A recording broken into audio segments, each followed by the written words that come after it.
ఆంధ్రప్రదేశ్ రాజకీయాలు ఇప్పటి వరకు ఒక ఎత్తు, ఇక మీదట మరో ఎత్తు. ఎందుకంటే రెండు రాజకీయ పార్టీలు, అటు వైఎస్ఆర్ కాంగ్రెస్ పార్టీ కావచ్చు, తెలుగుదేశం కావచ్చు, వాటి సమూహంగా జనసేన, బీజేపీ కావచ్చు, వీటన్నిటికీ ఒక సవాలుగా మరోవైపు ఇవి నువ్వా నేనా అన్న ఎన్నికలు మనకి జరిగాయి. ఈ ఎన్నికల నుంచి జూన్ 1 ఎప్పుడు వస్తుందా అనేది అంతా ఎదురు చూశారు. ఎందుకంటే జూన్ 4న కౌంటింగ్ వరకు చూసే కంటే ఏదైతే పోలింగ్ ఫలితాలు ఏ విధంగా ఉండబోతున్నాయనేది దానికోసం చాలా ఎదురు చూశారు. ఇలాంటి సమయంలోనే అనేక సంస్థలు, దాదాపు 40 సంస్థల వరకు వాటి ఎగ్జిట్ పోల్స్ సంబంధించిన వివరాలను అందించాయి. ఇలాంటిలో ఎవరు గెలుస్తారు, ఎవరు దానికి కిందన అధికారం కోల్పోబోతున్నారు, ఎవరు అధికారంలోకి వస్తారనేది అనేక చర్చలు జరిగాయి. ఇలాంటి పరిస్థితుల మధ్య బిగ్ టీవీ కూడా తన సర్వేను వెల్లడించింది. అనేక గ్రౌండ్ లెవెల్లో వాస్తవాలతో పాటు సీట్లు ఏ విధంగా ఉంటాయో వెల్లడించింది. కానీ ఇన్ని సంస్థలు పోటీ చేస్తున్న సమయంలో ఒకే ఒక సంస్థ అందరి నోళ్ళలో నానుతోంది. మరోవైపు ఆ సంస్థ క్రెడిబిలిటీ ఏమిటి, మరోవైపు ఆ సంస్థ ఇచ్చిన ఫిగర్స్ ఏంటి అనేది అతిపెద్ద చర్చగా కనిపిస్తుంది. ఎందుకంటే 2019 ఎన్నికల్లో 151 స్థానాలతో వైసీపీ అధికారం చేజిక్కించుకుంటే తెలుగుదేశం 23 స్థానాలతో సరిపెట్టుకోవాల్సి వచ్చింది. ఇలాంటి పరిస్థితుల మధ్య ఎవరికి వాళ్ళు అంచనా వేస్తున్నారు, అటు తెలుగుదేశం పార్టీ కావచ్చు, లేకపోతే వైసీపీ కావచ్చు, తమకు ఇన్ని సీట్లు వస్తాయంటే ఇన్ని సీట్లు అని చెప్తున్న పరిస్థితుల్లోన ఇప్పుడు ఒకే ఒక సంస్థ 161 సీట్లతో తెలుగుదేశం మిత్రపక్షం అధికారం చేపట్టబోతుందనేది ఒక ప్రకటన చేసింది.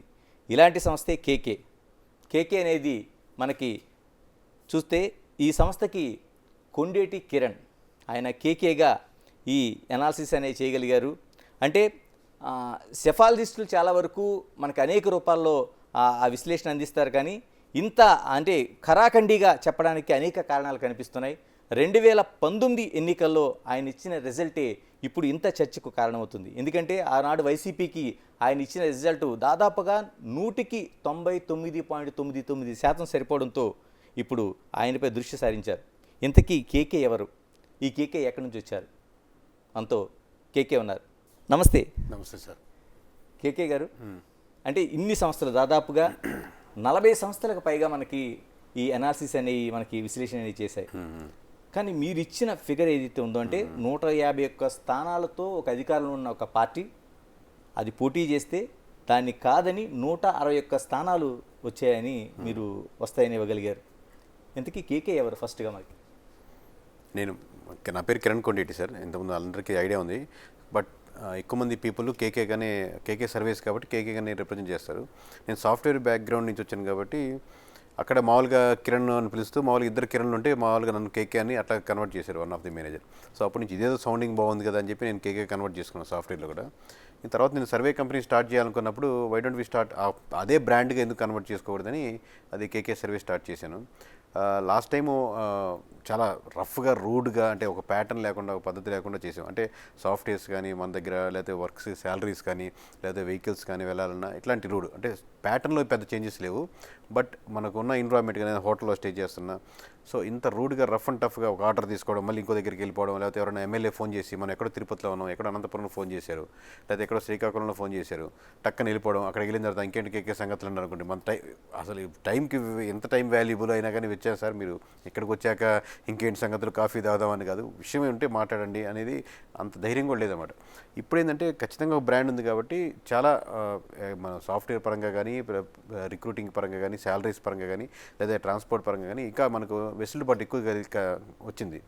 సో ఇంత జరుగుతూ ఇంత కాన్ఫిడెంట్గా ఉండి ఇంత ఎక్స్పీరియన్స్ ఉన్నప్పుడు మీరు అన్నారు చూడండి, ఎందుకు ఇంత క్రేజ్ అంటే ప్రధానంగా ఒక 2-3 కారణాలు కనపడుతున్నాయి సార్. నేను చెప్తుంటే నాకు కూడా ఆలోచించాను అసలు ఎందుకు ఎంతమంది ఫాలో అవుతుంటారని.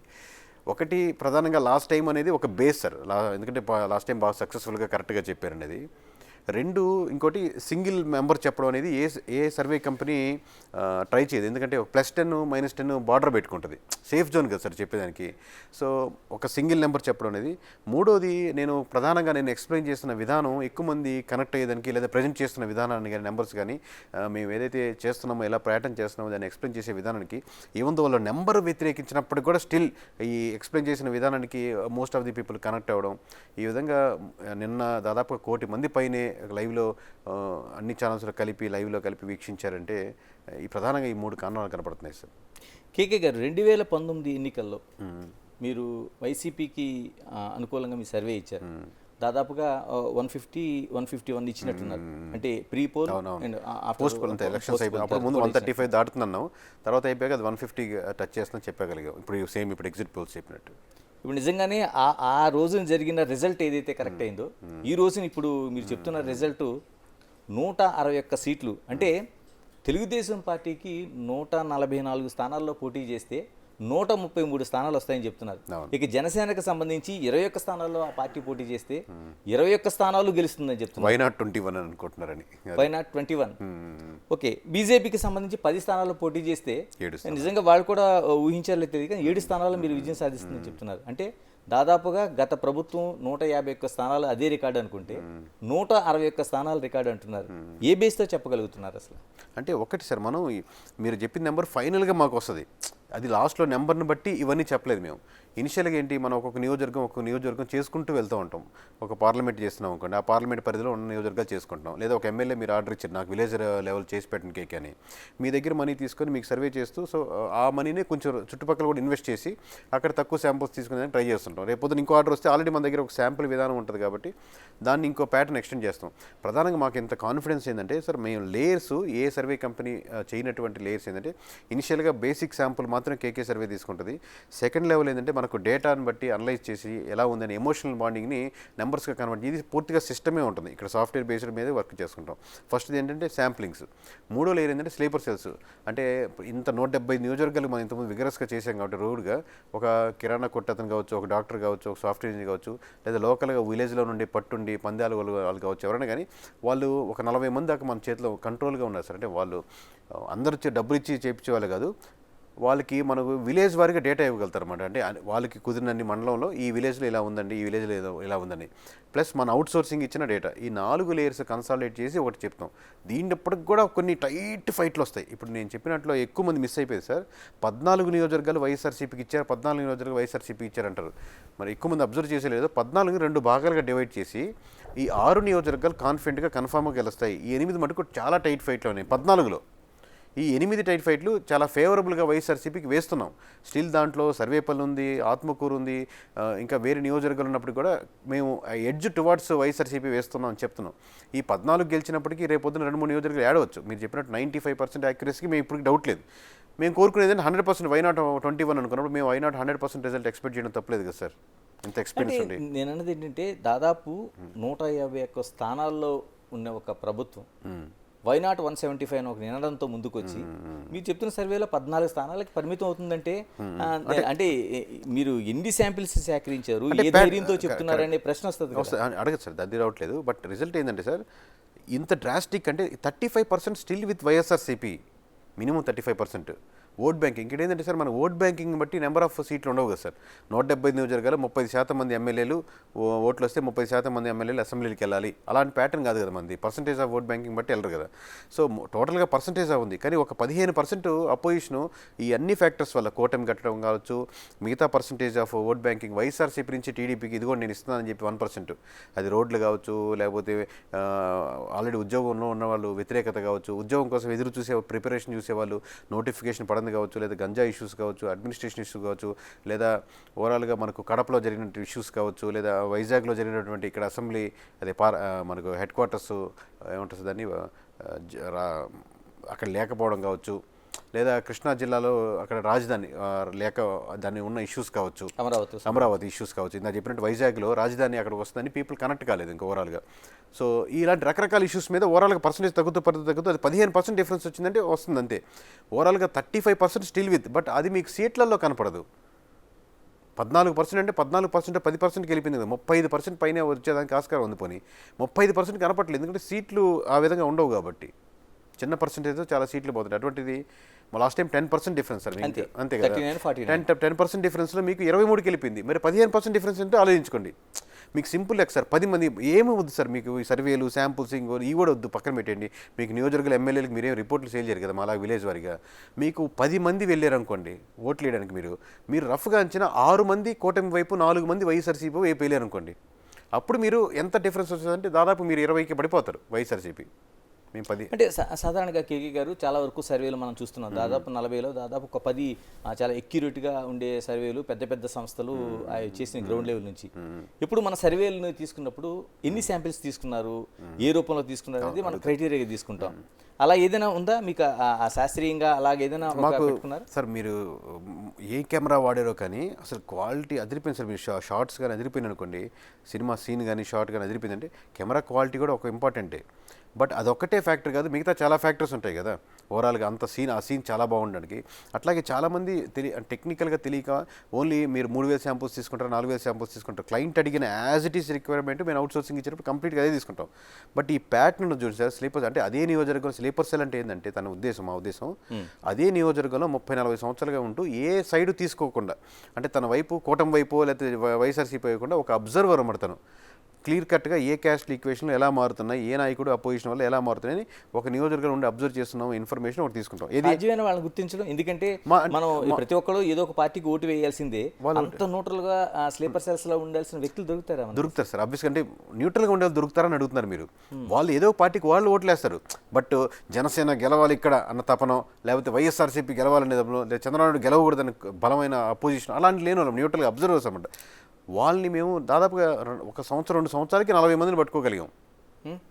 అంత టైం మేము ఈజీగా పట్టుకున్నామని అసలు అది మేము పట్టుకుంటే వాళ్ళ కోసం తిరిగినప్పుడు కాదు, మేము రకరకాలుగా ఇప్పుడు ఇండివిజువల్ నేను ఎక్కువ విలేజ్ వైజ్గా తిరుగుతున్న వాళ్ళు, టీం ఎక్కువ తిరుగుతున్నప్పటికీ ఈరోజు పలానా కలిశానన్నా ఆయన బాగా చెప్తున్నారు విషయం, అంటే ఎక్కడున్నా కానీ వెళ్దాం పదండి, మళ్ళీ వెళ్ళి మాట్లాడి అన్న మాకు ఏదో అవసరం ఉన్నా ఇది చేసి పెట్టండి. అది పెద్దవాళ్ళు కూడా అంటారు. ఇప్పుడు డాక్టర్ ఉన్నారు ఒక ఆయన మా దాంట్లో, ఆయన రెగ్యులర్గా ఆయన హోమియోకి వస్తూనే ఉంటారు ఇప్పుడు జనాలు. ఆయన ప్రతి ఒక్కరిని మామూలుగా ఆయన ట్రీట్మెంట్ చేసిన దాన్ని 10 నిమిషాలు అయితే 5 నిమిషాలు మీ ఊర్లో ఎలా ఉందనే పరిస్థితులు, వీళ్ళు కమ్మోలు ఎలా అనుకుంటున్నారు, రెడ్లు అనుకుంటున్నారు, లేదా యాదవులు ఎట్టున్నారు, ఇదే పని డిస్కషన్. ఆయన పక్కన నోట్ చేసి పెట్టుకుంటే, రాసి పెట్టుకుంటే ఈ ఊళ్ళో ఉన్నారు. నేను అడిగినప్పుడు ఒక 15,000 ఇలా ఉన్నాయి కేకే ఇన్ఫర్మేషన్ అని చెప్పిస్తారు. ఇలాగనమాట వాళ్ళు ఇదే వృత్తిలో ఉండేవాళ్ళు కాదు వాళ్ళు. కిరణ్ గారు, ఏ అంశాలు అంటే ఒక ఇంత గ్యాప్ వచ్చిందంటే దాదాపు 49, 39 ఉండే ఒక 10% మీరు 15 వరకు అది వెళ్ళిందని చెప్తున్నారు. అంటే ఏ అంశాలు మనకు దోహదపడినాయి, అంటే ఎక్కడ ఏ చోట్ల వ్యతిరేకత ఉండే ప్రభుత్వానికి మనకు వచ్చిందని మీరు అంచనా వేస్తున్నారు? అంటే 15% అంటే ఒకటే సార్, ఇవన్నీ వైఎస్ఆర్సీపీ నుంచి టీడీపీకి ఇచ్చింది అనమాట. 1% మీకు వైఎస్ఆర్సీపీ నుంచి టీడీపీకి వెళ్తుంది. ఏమని, అయ్యా రోడ్లు బాగాలేవు, అందుకని నన్ను చూసి వ్యతిరేకించి మీ దగ్గరికి ఓట్లు వేసేవాళ్ళు ఇస్తున్నారు, ఇదిగోండి తీసుకొని 1% ఇస్తున్నారు. అయ్యా మీకు ఇక్కడ ఎంప్లాయీస్ ఉన్నారు, ఎంప్లాయీస్ అగెనిస్ట్గా ఉన్నారు, ఎంప్లాయీస్ నుంచి 1% తీసుకొని అని ఇస్తున్నారు. అంటే ఇది వైఎస్ఆర్సీపీ లాస్ట్ టైం ఓట్లు వేసిన వాళ్ళు వెళ్తున్నారు చెప్తున్నాను నేను. అలాగే కొత్తగా జాబ్స్ కోసం ప్రయత్నించే వాళ్ళు మొత్తం రాష్ట్రంలో 10 లక్షల మంది ఉన్నారు. 10 లక్షల మంది కుటుంబాలు, దాంట్లో సీరియస్గా ప్రిపేర్ అయ్యే ఒక 2-3 లక్షల మంది అనుకోండి. ఈ 2-3 లక్షల మంది ఇంటూ 4 అంటే వాళ్ళ నాన్నగారు వైఎస్ఆర్సీపీకి ఓట్లు వేద్దాం అనుకున్నా ఎక్కడన్నా వేసేదని వ్యతిరేకించేవాళ్ళు. ఈ సంబంధం లేకుండా రాష్ట్రం నుంచి బయట నుంచి మొన్న ఒక 10 లక్షల మంది ట్రావెల్ చేసి వచ్చి ఏముందో వాళ్ళ అవ్వకి తాతకి పెన్షన్ వస్తున్నప్పుడు కూడా వీళ్ళు కంప్లీట్గా వెళ్ళి వాళ్ళని ప్రభావితం చేసి మీరు కంపల్సరీ వైఎస్ఆర్సీపీకి ఓట్లు వేయొద్దు అని ప్రభావితం చేసిన వాళ్ళు. అలాగే మీకు ఒక్కొక్క సెక్షన్ చెప్పినప్పుడు ఇప్పుడు గంజాయి ఇష్యూ మీద ఎఫెక్ట్ ఉన్న వాళ్ళు 1,00,000 మంది ఉన్నారు అనుకోండి. ఆ 1,00,000 మంది 1,00,000 కుటుంబాలు ఎఫెక్ట్ ఉంటాయి దాని విధంగా ఓవరాల్గా. అలాగే మీకు పోలీస్ శాఖ మంత్రికి తీసుకుంటే దాంట్లో ఇప్పటికీ ఇండివిజువల్ ఒక కానిస్టేబుల్కి 2 లక్షలు 3 లక్షలు రావాల్సిన బ్యాలెన్స్లు ఉన్నాయి. వాళ్ళు కంప్లీట్గా అంటే జగన్మోహన్ రెడ్డి గారు చుట్టూ ఉన్నటువంటి సెక్యూరిటీలో 90% ఓట్లు పడి ఉండవు. ఆ సెక్యూరిటీ అంటే ఆ ఇష్యూ చేస్తున్నారు. అంటే 30% ఉంది కదా అంటారు, వాళ్ళు 30%లో రారు కదా. సో సెక్యూరిటీగా పనిచేస్తూ పోలీస్ శాఖలో ఉండే వాళ్ళకి 1% పడి ఉండవు. ఈ విధంగా మీరు 1% పెద్ద దాంట్లో యాడ్ చేసుకుంటే 15% వస్తుంది సార్. ఆ 15% హ్యూజ్ డిఫరెన్స్ వచ్చి మీకు ఓవరాల్ ఓట్ బ్యాంకింగ్ షిఫ్ట్ అయ్యి 14 స్థానాలకే పడిపోతుంది. ఆ 14 మేము తప్పు ఇచ్చి 20 అవ్వచ్చు, అది వేరే విషయం. ఒక 5 సీట్లు 4 సీట్లు అటు ఇటు అవ్వచ్చు. కానీ ఇంత డిఫరెన్స్ ఎందుకు వచ్చిన కారణాలు చెప్తున్నాను మీకు నేను. ఇలా మరోవైపు తెలుగుదేశం పార్టీ పొత్తులకి ఆ చర్చలు జరిగినప్పుడు కానీ, లేకపోతే జనసేనతో పొత్తు కానీ, చివరి క్షణంలో బీజేపీతో పొత్తు కానీ అనేక చర్చలు జరిగినాయి. రైట్ ఆ రాంగ్ అనేది చాలా విశ్లేషణలు చేసుకున్నారు. ఆయా పార్టీల అంతర్గతంగా కూడా చాలా చర్చలు జరిగినాయి. ఇప్పుడు మీరు చెప్తున్న ప్రకారం లాభించింది అంటున్నారు. ఏ రూపంలో బాండింగ్ కుదిరింది? ఈ పర్సెంటేజ్ అంతా ఒక ఎత్తు, కూటమి మొత్తం జట్టుకట్టడం ఒక ఎత్తు. ఇది పెద్ద పర్సెంటేజ్ అనమాట. ఈ కూటమి అనే కాన్సెప్టే లేకుండా ఉంటే చాలా సీట్లలో టఫ్ ఫైట్ ఇచ్చిండేది వైఎస్ఆర్సీపీ. ఎన్ని గెలుస్తుందని చాలా ఫ్యాక్టర్స్ మీద మళ్ళీ ఆధారపడుతుంది, వేరే విషయం. బట్ నెంబర్ చెప్పలేము. బట్ ఓవరాల్గా మంచి బలం అంటే ఇది మనం పోటీ పడగలుగుతాం అనేది ఫస్ట్ ఇనిషియల్గా ఎమ్మెల్సీ ఎలక్షన్స్ అప్పుడు స్టార్ట్ అయింది సార్. ఫస్ట్ అంటే మనం నిరుత్సాహంగా ఉండి అసలు మనం ఆ సమస్య లేదనుకున్నప్పుడు ఎమ్మెల్సీ ఎలక్షన్లో కొంచెం హోప్ వచ్చింది టీడీపీకి. బట్ ఇంత 151ని ఎదుర్కొనాలంటే మన ఒక్కరి వల్ల కాదు, ఖచ్చితంగా కూటమి బలం కావాలి, జనసేన బలం కావాలి. జనసేన లేకుండా మనం గెలవడం అనేది ఎప్పుడైతే వాళ్ళు కూటమి కట్టారో అది ఇంకా యాడ్ అయింది. ఎప్పుడైతే ఇంకొక ఫ్యాక్టర్లో మీరు ఎప్పుడైతే చంద్రబాబు గారు అరెస్ట్ అయ్యారో అది ఎమోషనల్లీ ఆ ఫైర్ రావడానికి ఇంకొంచెం ఇంక్లూడ్ అయింది. చంద్రబాబు నాయుడు గారి అయిందంటారా అది 50 రోజుల పాటు జరిగిన ఒక పరిణామాలు ఎన్నో ఉన్నాయి. ఎమోషనల్లీ సార్, ఎమోషనల్లీ మీకు న్యూట్రల్ పీపుల్ కూడా కొంచెం అవతల కనెక్ట్ అయినప్పుడు అబ్వియస్గా కోర్ వైసీపీ ఓట్ బ్యాంకింగ్ కోరుకుంటుంది సార్. దాంట్లో 100% దాంట్లో ఏం మార్పు ఉండదు. అది 15% 20% అని నేను ఇప్పుడు చెప్తున్నాను కదా. మరి 35% అంటున్నారు కదా అంటే 35% చంద్రబాబు వ్యతిరేకించే వాళ్ళు, పవన్ కళ్యాణ్ వ్యతిరేకించే వాళ్ళు ఉంటారు కదా. మొత్తం కోర్ ఒక పార్టీకి 35% వచ్చింది అనుకోండి, అదంతా కోర్ వైఎస్ఆర్సీపీ ఓట్ బ్యాంకింగ్ కాదు. దాంట్లో చంద్రబాబు నాయుడు వ్యతిరేకించే వాళ్ళు కూడా ఉంటారు. ఇంకా బెటర్గా అయితే అపోజ్ చేసే వాళ్ళు అనుకుంటారు, వాళ్ళు అటు షిఫ్ట్ అవుతారు. సో ఈ కూటమి కట్టడం వల్ల అడ్వాంటేజ్ ఏంటంటే చాలా ఫ్యాక్టర్స్ ఉన్నాయి. మీరు చెప్పినట్టు జైలుకి వెళ్ళడం అనేది ఎమోషనల్గా యాడ్ అయింది దాన్ని ఇంకా ముందుకెళ్ళి తీసుకెళ్ళేదానికి, టీడీపీ వాళ్ళు ఇంకా బలంగా ముందుకు వచ్చేదానికి అనేది. మీరు నిజంగా అరెస్ట్ చేయాలి అలాంటి ఫ్యాక్టర్స్ నిజంగా అనుకున్నారు అనుకోండి, అలా స్టార్టింగ్ స్టేజెస్లో చేయాల్సిన ఫ్యాక్టర్స్ అవన్నీ. అంటే నేను అరెస్ట్ చేయడం తప్ప ఒప్పు దానికి అలాంటి సెక్షన్స్ ముందుకు చేయాలి. లాస్ట్లో తీసుకునే డిసిషన్స్ మీ యొక్క రేంజ్ని పెంచి, క్వాలిటీని పెంచి, మీరు జనాల్ని లో యాంగిల్లో పెట్టి చూపిస్తాం కదా సార్, అలా మీరు హైలో కనపడాలి. వీటికి అన్నిటికంటే ఇంకోటి ప్రధానమైంది సార్, ఎమోషనల్ కనెక్షన్ మిస్ అయ్యారు జగన్మోహన్ రెడ్డి గారు. ఏ ఎమోషనల్ కనెక్షన్ అయితే ఆయన ఎక్కువ కనెక్ట్ అయ్యారో పాదయాత్ర ద్వారా, ప్రతి ఒక్కరు నేను జగన్ కలిశాను, జగన్ నాకు హ్యాండ్ షేక్ ఇచ్చారు, జగన్ నాకు హగ్ ఇచ్చారు, లేదా జగన్ నేను చూశాను, జగన్ కష్టపడుతున్నాడు, అంత పాదయాత్ర అని ఏ ఎమోషనల్ కనెక్షన్ అయితే ఉందో, మాట మీద నిలబడతాడు రాజశేఖర రెడ్డి బిడ్డ అని ఎమోషనల్ కనెక్షన్ కదా. కొడుకు అనేది కూడా, రాజశేఖర రెడ్డి కొడుకు అనేది కూడా ఒక emotional connection, people connected. First టైంలో 1-2% మిస్ అయింది. తర్వాత దాన్ని ఆబ్వియస్గా టీడీపీ నుంచి వచ్చిన ఓట్ బ్యాంకింగ్, ఆయన అలాగే ఉన్న ఓట్ బ్యాంకింగ్ నిలుపుకొని అలా 10% డిఫరెన్స్కి వెళ్ళగలిగారు. కానీ ఇప్పుడు గెలిచిన తర్వాత ఆ ఎమోషనల్ కనెక్షన్ పూర్తిగా దూరం అయ్యారు. అప్పుడు ఎమోషనల్ కనెక్షన్ ఉంటే మీకు 1 or 2 ఫ్యాక్టర్స్ కవర్ చేయగలుగుతుంది అది. అంటే ఎమ్మెల్యేని కలవడం, అక్కడ ఎమ్మెల్యేతో పాటు మిమ్మల్ని ఎమ్మెల్యే కదా సార్ నేను కలవడానికి వచ్చాను, యాజ్ జగన్మోహన్ రెడ్డి మిమ్మల్ని కలుస్తున్నాను, మీరు వస్తున్నప్పుడు నాతో పాటు మీరు ఒక్కరారు, మీతో పాటు మండల లెవెల్ లీడర్స్ అంతా ఒక 5-6 మంది తీసుకొస్తారు. వాళ్ళని ఇలా కూర్చోబెట్టి ఇలా మాట్లాడుతున్నప్పుడు ఇంకేంటి సమస్యలు, ఇంకేంటి అన్నప్పుడు ఈ సమస్య మటుకు కష్టమన్నా మన దగ్గర బడ్జెట్ ఉంది అతనితోనే మాట్లాడుతున్నాం అనుకోండి. ఈ విధంగా 4 సంవత్సరాల్లో 170 నియోజకవర్గాలు అన్నీ చేయకపోయినా 100 నియోజకవర్గాలు చేసినా చాలా ఎమోషనల్ కనెక్ట్ అయినాడు. ఎందుకంటే ఒక మండలం లెవెల్లో లీడరు జగన్మోహన్ రెడ్డితో కలిపి ఒక అరగంట సేపు స్పెండ్ చేసి మళ్ళీ ఇంటికి వెళ్తే మామూలుగా పనిచేయరు. ఇంకా ఒక మెయిన్ లీడర్తో పనిచేస్తే కేక్ గారు మీరు చెప్తున్నదంతా అంటే నాణ్యానికి ఒకవైపు లాగా, అంటే ఏదైతే మైనస్లు ఉన్నాయో తెలుగుదేశం ప్లస్ అయిందో చెప్తున్నారు. మరి వైసీపీ పూర్తిగా నమ్ముతున్నది అనేక పథకాలు ఇచ్చాం, వృద్ధుల దగ్గర నుంచి అనేక పథకాలు ఇచ్చాం, రెండోది ప్రత్యక్షంగా ఒక ప్రభుత్వానికి వాలంటీర్ వ్యవస్థ లాంటితో అనుసంధానం చేసామనేది ఒక కీలకంగా విశ్వసిస్తూ వచ్చారు. ఆ ఫ్యాక్టర్ ఎట్లా పనిచేసింది? 100% పనిచేసింది కాబట్టి 35% ఉంది కదా సార్. దీంట్లో 5% పనిచేసిందా, 7% పనిచేసిందని వెల్ఫేర్ స్కీమ్స్తో మీరు 100% గెలవలేరు సార్ ఏ పార్టీ. లాస్ట్ టైం ఎగ్జాంపుల్ ఇదే కదా, మనకు టీడీపీ గవర్నమెంట్ లూజ్ అవ్వడానికి ప్రధానమైన కారణం అప్పుడు పసుపు కుంకుమ మేము ఇచ్చేసాం కాబట్టి పసుపు కుంకుమ ఓట్లన్నీ మాకు పడిపోతాయి అన్నారు. లాస్ట్ టైం ఎగ్జాంపుల్ మీరు తీసుకోకుండా మళ్ళీ అదే ప్యాటర్న్లో కంటిన్యూ చేశారు. లేకపోతే నీరు చెట్టు కార్యక్రమం కానీ, లేకపోతే రుణమాఫీ కానీ, అప్పుడు ఆ సెక్షన్ అంతా ఓట్ బ్యాంకింగ్ వేసుకుంటే 1 కోటి మంది పైన 1.5 కోటి ఓటేయాలి కదా. అంటే వృద్ధుల ఓటింగ్ చాలా వరకు వృద్ధులాగా భావించారు, సాలిడ్గా పడుతుందనే ఒక నమ్మకం అయితే వ్యక్తం చేశారు. అనేక సంస్థలు కూడా ఇదే విశ్లేషణ చేస్తూ వచ్చాయి. మనకు పెన్షన్ స్కీమ్లో ఉన్న మైనస్ పాయింట్ ఏంటంటే సార్, ఓవరాల్గా నీకు 60 ఏళ్ళు దాటితే అవసరం ఉన్నా అవసరం లేకున్నా పెన్షన్ తీసుకుంటారు. నిజంగా పెన్షన్ మీద బ్రతికే, పెన్షన్ లేకపోతే నేను చచ్చిపోతాను అనుకునే వాళ్ళు గ్రామంలో 1 కుటుంబం 2 కుటుంబాలు ఉంటాయి. పెన్షన్ ఇస్తున్నారు కాబట్టి దాన్ని తీసుకునేదానికి ఏ ఊరు నుంచైనా ఆ ఊరికి ట్రావెల్ చేసి ఆ 2-3 వేలు పోతే మళ్ళీ కార్డు తీసేస్తారంటే కంప్లీట్ లైఫ్ లాంగ్ ఉండదంట. కానీ ఆ 2-3 వేలతో జీవితాలు గడిపేసి మొత్తం కుటుంబాలు నడిపే శాతం 10% ఉంటుంది. 90% ఇస్తున్నారు కాబట్టి, లేదా దీనికి ఆ కార్డు లింక్ ఉంటుంది కాబట్టి ఆ కార్డు తీసేస్తే రేపు పొద్దున మళ్ళీ ఆరోగ్యశ్రీ పోద్దని ఈ ఇంటర్ లింకేజ్తో తీసుకునే వాళ్ళే ఉంటారు. సో ఈ 90% మంది ఎమోషనల్ కనెక్షన్ కాదు. మీరు 2000 ఇచ్చినా తీసుకుంటారు, 2500 తీసుకుంటారు, 1500 తీసుకుంటారు, ఎంత ఇచ్చినా తీసుకుంటారు. మరి ఎందుకు తెలుగుదేశం పార్టీ చివరి క్షణంలో అంటే ఇళ్లకెళ్ళి ఇవ్వాల్సిన అవసరం లేదని ఎన్నికల కమిషను ఆ బౌండరీలో ఉన్న చాలా ఆందోళన పడింది. తెలుగుదేశం ప్రభుత్వం ఆఫీసులకు వెళ్ళి తీసుకోవడం వల్ల తమకు నష్టం జరుగుతుందని భావించింది. అంటే వృద్ధుల ఓట్లో ఆ స్టాండ్స్ లేకపోతే ఎందుకు ఆ పార్టీ భయపడాల్సిన అవసరం? అంటే ఇది ఎక్కడొకటి సార్, ఇప్పుడు ఏంటంటే వీళ్ళు వాలంటీర్స్ ప్రభావితం చేస్తున్నారు అనేది టీడీపీ యాక్చువల్లీ భయపడింది. మామూలుగా టీడీపీ భయపడినట్టు యాక్చువల్లీ వాలంటీర్ వెళ్తే వీరు ఒకరికి ఓటేయమంటే ఒకరు ఓటేసే మనకు ఆంధ్రప్రదేశ్లో అయితే లేదు సార్. 100% మీరు 20 సంవత్సరాల స్నేహం చేసినా అతను వైఎస్ఆర్సీపీకి వేద్దాం అనుకుంటే మీరు ఫోన్ చేసో లేదా కూర్చోబెట్టి ఒక సిట్టింగ్ వేసినా కానీ అతనికి ఓటేయమంటే ఓటు వేయరు. మీరు లేకపోతే మీతో పాటు ఎంప్లాయీస్ ఉన్నారు మన కంపెనీలో 20 మంది ఎప్పటి నుంచో చేస్తున్నారు. ఆ 20 మందికి మనం ఫోన్ చేసి నేను ఇన్ని రోజులు జీతాలు ఇస్తున్నాను కదా, మీరు నా దగ్గర నుంచే పనిచేస్తున్నారు 5 సంవత్సరాలు కదా, మీరు నేను చెప్పిన వాళ్ళకే ఓట్లేమన్నా ఓట్లేరు. సో ఇంత ఎమోషనల్ బాండింగ్ ఉంది, ఫైనాన్షియల్గా మీరు ఇంత సపోర్ట్ చేస్తున్నా వాళ్ళు ఎలక్షన్ వచ్చేసరికి వాళ్ళు వేయాలనుకున్న వాళ్ళకి క్రిస్టల్ క్లియర్గా వేస్తారు. అటువంటిది ఒక వాలంటీర్ వచ్చేసి మీరు ఈసారి ఎట్లయినా మీరు జగన్మోహన్ రెడ్డి గారికి ఓట్లు వేయాలనే, అట్లాగే బాబు తప్పకుండా నువ్వు చెప్పినట్టే చేద్దాం అనుకునే అంత సీన్ అయితే లేదు. అంటే చాలా వరకు మీరు చెప్తున్న గ్రౌండ్ రియాలిటీలోన చాలా మంది వైసీపీ కార్యకర్తలు సైతం మమ్మల్ని పక్కన పెట్టి వాలంటీర్ వ్యవస్థను నమ్ముకుని ప్రభుత్వం ప్రయాణించింది అనేది మీ పాయింట్లు ఎక్కడ దొరికిందండి అది? అంటే వాలంటీర్ ఒకటే వ్యవస్థ కదా సార్, మొత్తం ఇప్పుడు ఓవరాల్గా సచివాలయం కాన్సెప్ట్ ఉంది సార్. సచివాలయం కాన్సెప్ట్ యాక్చువల్ కాన్సెప్ట్ పరంగా అద్భుతమైన కాన్సెప్ట్. బట్ యాక్చువల్ అక్కడ ప్యాటర్న్లో సచివాలయం ఎంప్లాయీసే ఎక్కువ మంది వైఎస్ఆర్సీపీకి వేయట్లేదు.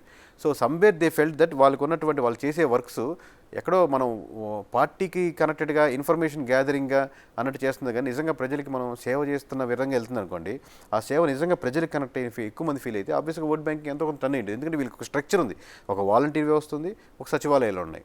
నిజంగా ఆ కాన్సెప్ట్తో కరెక్ట్గా వర్క్ అయ్యి మంచిగా స్కూల్స్, హాస్పిటల్స్, మండల లెవెల్ అన్ని డెవలప్ చేసి ఇప్పుడు ఎవరు వైఎస్ఆర్సీపీ వచ్చాక ప్రైవేట్ స్కూల్కి వెళ్ళట్లేదండి, అందరు గవర్నమెంట్ స్కూల్స్కి వెళ్తున్నారంటే మీరు దాన్ని అడ్వర్టైజ్ చేసుకోవాల్సిన అవసరం లేదు. ప్రతి స్కూల్కి వెళ్ళే పిల్లవాడు వాళ్ళ తల్లిదండ్రుల చేత తనే ఇప్పిస్తాడు, పిల్లవాడు ఓట్లు వేపిస్తాడు. మీరు కేవలం అమౌంట్ వేస్తే ఎమోషనల్ కనెక్షన్ కాదు, మీరు వాళ్ళ జీవితాల్లో ఏదైనా మార్పు తీసుకొచ్చిన సెక్షన్ చెప్పండి, దాని ఓట్ బ్యాంకింగ్ అనేది మాట్లాడుకుందాం. అది వైఎస్ఆర్సీపీ అంతే, రేపు పొద్దున్న టీడీపీ లాగా చేసిన అంతే. కేకే గారు, ఇక్కడ కీలకంగా ఈ 2024లో మీ విశ్లేషణకి కావచ్చు లేకపోతే మీ సర్వేకి కావచ్చు మార్కులు పడడానికి కారణం ఏంటంటే 2019లో మీరు చేసిన సర్వే. దాదాపుగా మీరు ప్రీ పోల్కి పోస్ట్ పోల్కి పోలింగ్కి మధ్య దాదాపు 130 నుంచి 150 సీట్ల వరకు మీరు వైసీపీకి వస్తాయని చెప్పారు. అవును సార్. అది ఏ గ్రౌండ్లో జరిగింది? పోస్ట్ పోల్ వచ్చేసరికి ఇంకొంచెం కాన్ఫిడెంట్గా చెప్పాం. ఓకే, 135 తగ్గదు, 130 అది ఏ గ్రౌండ్లో చేశారు? ఎందుకంటే అప్పటికి టీడీపీ 2014 అధికారం చేపట్టి 19లో కూడా మీరు చెప్పిన పాయింట్లో పసుపు కుంకుమలాంటి ఎన్నికలకు ముందే వాళ్ళు ఇప్పుడు లాస్ట్ ఎలక్షన్స్కి ప్యాటర్న్ అయితే ఓట్ బ్యాంకింగ్ ఒకటే ప్యాటర్న్ సార్. చాలా మంది కన్ఫ్యూజ్ అవుతున్నారు. లాస్ట్ ఎలక్షన్స్ కూడా టీడీపీ నుంచి వైఎస్ఆర్సీపీకి వెళ్ళిన ఓట్ బ్యాంకింగే. లాస్ట్ టైం ఒకసారి ఛాన్స్ అని చెప్పి జగన్మోహన్ రెడ్డికి ఇచ్చాం, ఒక్కసారి ఛాన్స్ అని కేఏ పాల్ అడిగారని, ఒకసారి ఛాన్స్ అని జగన్మోహన్ రెడ్డి గారు అడిగారని ఓట్ బ్యాంకింగ్ వేయరు సార్. వాళ్ళు అడిగారని మీరు దాంట్లో చేసిన మిస్టేక్లో ఆ అంశంలో ఎఫెక్ట్ అయిన వాళ్ళు ఓటర్స్ ఇటు నుంచి అటు కన్వర్ట్ అవుతూ ఉంటారు. ఒక్కొక్కరు అడిగారని చెప్పి ఇప్పుడు ఏదైనా వచ్చి ఒక నాయకుడు నన్ను సీఎం చేయండి అని చెప్పారంటే వెంటనే 170 నియోజకవర్గాలు చేశారు, ఎంత పెద్ద వాళ్ళు వచ్చినా సరే. అలా అనుకుంటే మామూలు పెద్ద వాళ్ళంతా అడిగినప్పుడు ఓట్లు వేసేయాలి. చిరంజీవి గారు అడిగినప్పుడు వేయలేదు, పవన్ కళ్యాణ్ గారు అడిగినప్పుడు వేయలేదు, కిరణ్ కుమార్ రెడ్డి గారు చెప్పినప్పుడు చిరంజీవి గారు చెప్పిన పవన్ కళ్యాణ్ గారు, అట్లా ఓవరాల్గా ఎవరు చెప్పినా వాటిలో ఓట్లు వేరు అంటున్నాను. ఆ ఫ్యాక్టర్స్ కాంబినేషన్స్ మీకు వర్కౌట్ అయితేనే వర్కౌట్ అవుతుంది అంటున్నాను. ఇలా నేను మరో అంశంగా నేను జనసేన వైపు వస్తాను. జనసేన 2019 ఎన్నికల్లో పోటీ చేసింది, దాదాపు 5% పైగా ఓటింగ్ శాతాన్ని తీసుకుంది. ఈ ఎన్నికల్లోన 21 స్థానాలకి 21, మీరు చెప్పిన భాషలో వై నాట్ 21 అని చెప్పారు.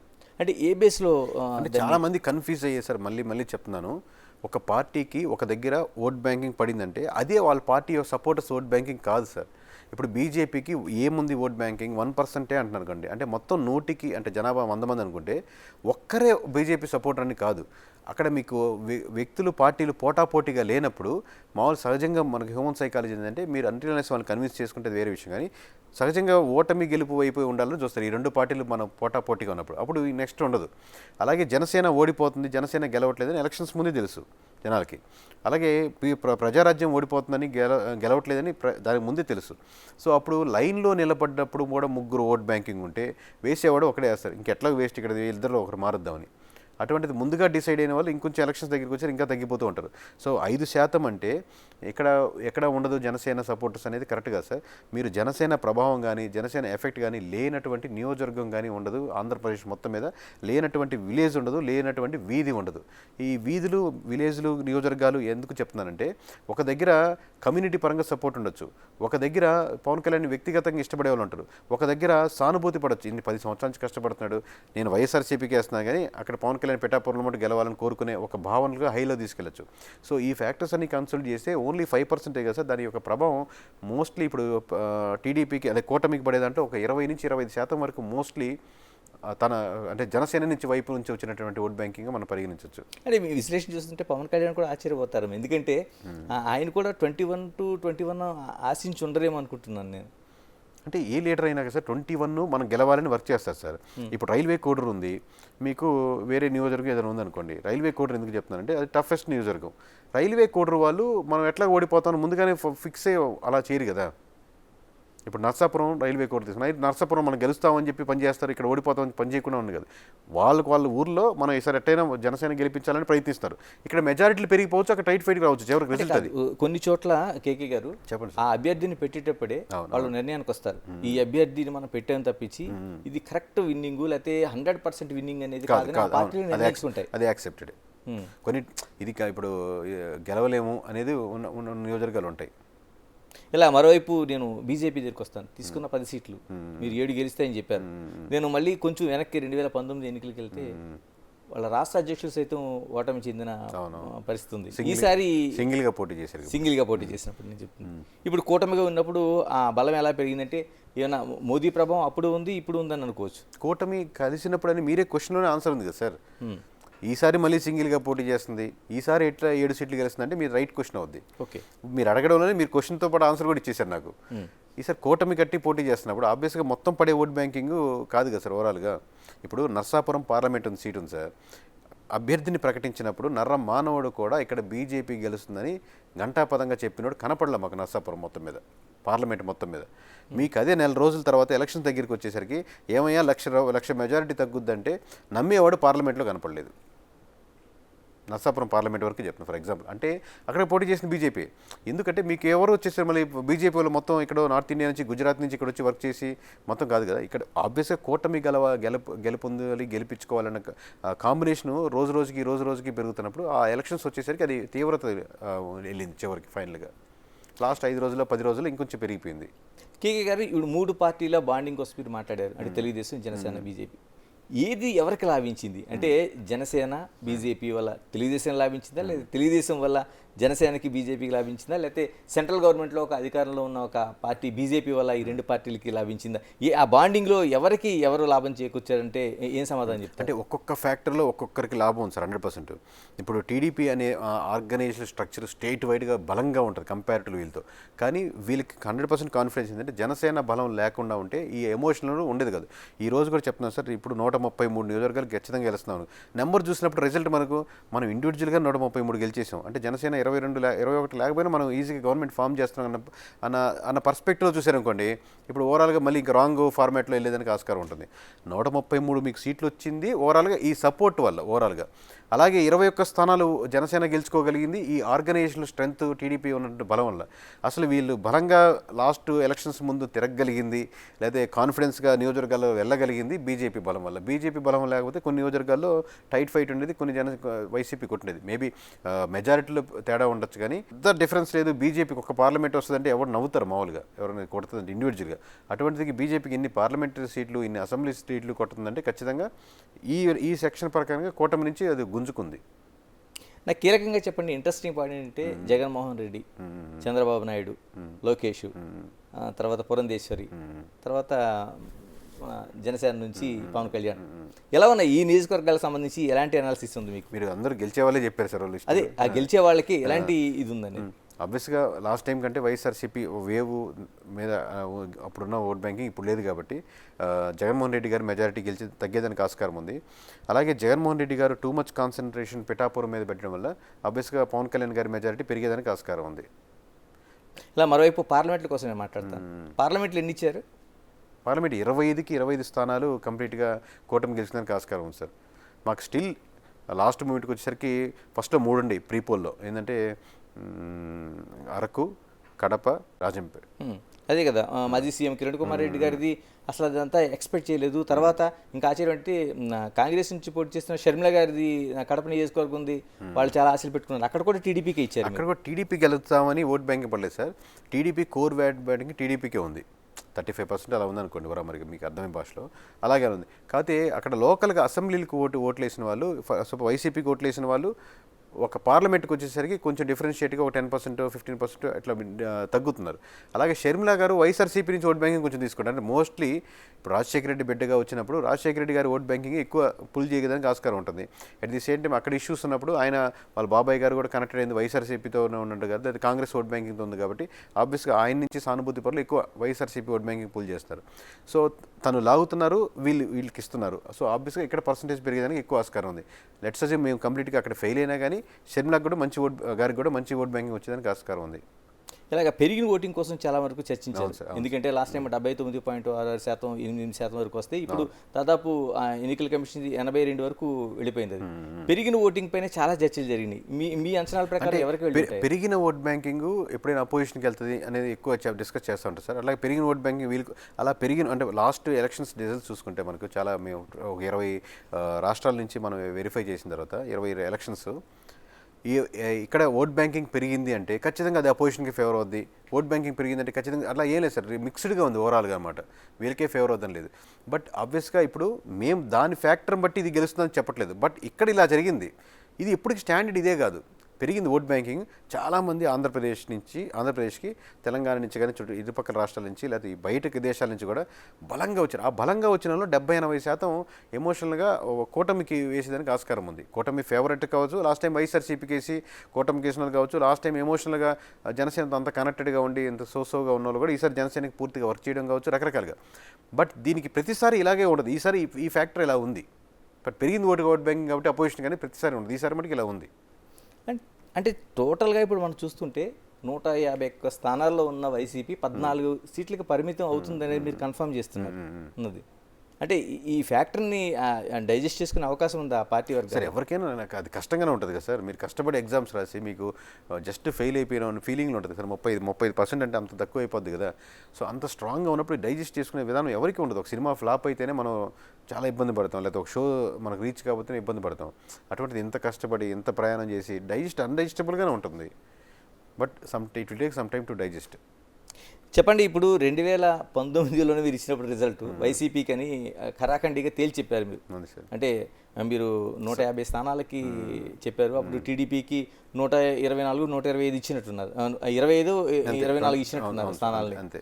అప్పుడు ఎలాంటి పరిస్థితి ఎదుర్కొన్నారు అసలు టోటల్గా? అప్పుడు కూడా అంటే ప్రీపోల్ ఇలా చెప్తున్నప్పుడు కూడా ఎవరు ఇంటర్వ్యూ చేస్తున్నా కానీ వాళ్ళ మనసులో సహజంగా ఏంటంటే కరెక్ట్గానే ఉంది, అనలైజింగ్ బాగా చెప్తున్నారు, నెంబర్స్ బాగా చెప్తున్నారు. మరి 151 అనేది సౌండింగ్ ఫస్ట్. ఇప్పుడు మీకు 100 కోట్ల సినిమా తీస్తాం ఇప్పుడు ఎలా ఉంది? ఇప్పుడు ఇచ్చిన తర్వాత 20 ఇచ్చిన తర్వాత అంటే ఆ పార్టీల నుంచి ఎలాంటి పరిస్థితి ఉంది మీకు? నాకు వచ్చే ఉంటుంది సార్. ఆబ్వియస్గా ఇప్పుడు నాకు ఎమ్మెల్యేగా కంటెస్ట్ చేసిన వైఎస్ఆర్సీపీ నుంచి ఏ ఎమ్మెల్యే నుంచి నాకు ఎటువంటి ప్రెజర్ ఉండదు సార్. ఎందుకంటే most of the persons sir నాకు పర్సనలీ కనెక్టెడ్గా ఉన్న వాళ్ళు లేకపోతే మినిస్టర్స్ కానీ తెలిసిన వాళ్ళే ఉంటారు ఆబ్వియస్గా. సో వాళ్ళకి నా జెన్యూనిటీ, నేను ఎలా ట్రావెల్ చేస్తానో, నేను లొంగనా తెలుసు. అలా కాకుండా కింద ఉండేవంటి వాళ్ళు వాళ్ళ ఫాలోవర్స్ లేకపోతే అసలు సంబంధం లేకుండా ఎక్కడో ఊర్లలో ఉండేవాళ్ళు వ్యతిరేకంగా అనుకుంటారు. కానీ నాకు హై లెవెల్ నుంచి ఎటువంటి ఇబ్బందులు లేవు. థ్యాంక్ యూ కేకే గారు, థ్యాంక్ యూ వెరీ మచ్. ఇది ఇప్పుడు అంటే అన్నింటిలో ఒక సంచలనంగా కనిపిస్తున్న ఈ కేకే సర్వేలోన మనం చూడాల్సిన అంశాలని ఎన్ని రోజులు కాదు కొన్ని గంటల్లోనే, అంటే 4వ తేదీన మనకి మధ్యాహ్నంకే చాలా వరకు రిజల్ట్ ఉంటుంది. కాబట్టి ఎంత విశ్వసనీయత చోటు చేసుకుంది, ఆ రిజల్ట్ ఏదైతే సర్వే అనేది ఎంతవరకు ఖచ్చితత్వాన్ని కలిగి ఉందనేది తేల్చడానికి కొన్ని గంటల పాటే మనకు సమయం ఉంది. Keep watching Big TV.